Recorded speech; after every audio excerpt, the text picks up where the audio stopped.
Altavi's Munnings joins us live in studio tonight with the latest from the Ministry of Health. Good evening to you, Altavi's.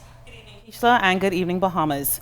Minister of Health, the Honorable Dr. Dwayne Sands, announcing at this afternoon's press conference that 1,284 individuals have been tested for COVID-19. And he noted that increased testing helps officials better understand the COVID-19 pandemic. Around the world, many of the commercially available antibody tests have been proven to be unreliable or inaccurate.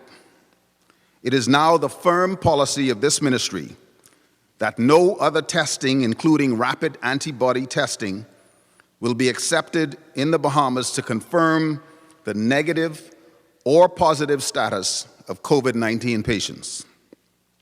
Hence, results produced by rapid test kits at this time not approved or acceptable test results in the country. The health minister also noted that the Ministry of Health was prepared to receive a donation of 2,500 double swab diagnostic test kits on Wednesday from a private donor. He said approval was issued for delivery of cargo only, as the entire world is competing for test kits. We then received a last-minute and unexpected request for the donors who are permanent residents of the Bahamas and were traveling on the same private plane to disembark. The plane was here, and we had to make an urgent decision. The plane was here to make a much-needed donation. I made the decision to allow the couple to disembark. The pair was not displaying symptoms of COVID-19 upon their arrival, and they were evaluated by a nurse of the airport's public health surveillance unit. They were instructed to self-quarantine for 14 days, and they were tested today for COVID-19.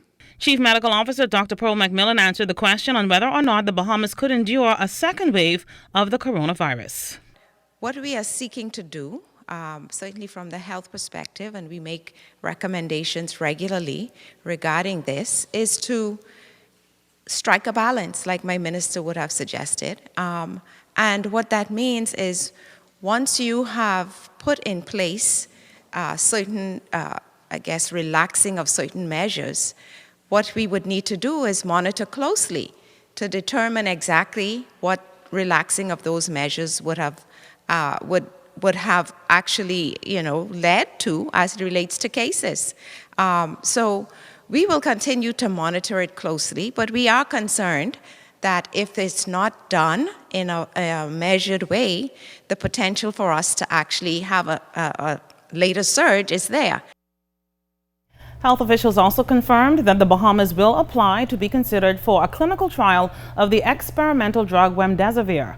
American health officials disclosed Wednesday that the drug might help COVID-19 patients recover quicker, although it's far from curing the virus. We'll have more on the Ministry of Health's press conference in tomorrow's newscast. Reporting live in studio, I'm Altavi's Munnings. Back to you, Kishla.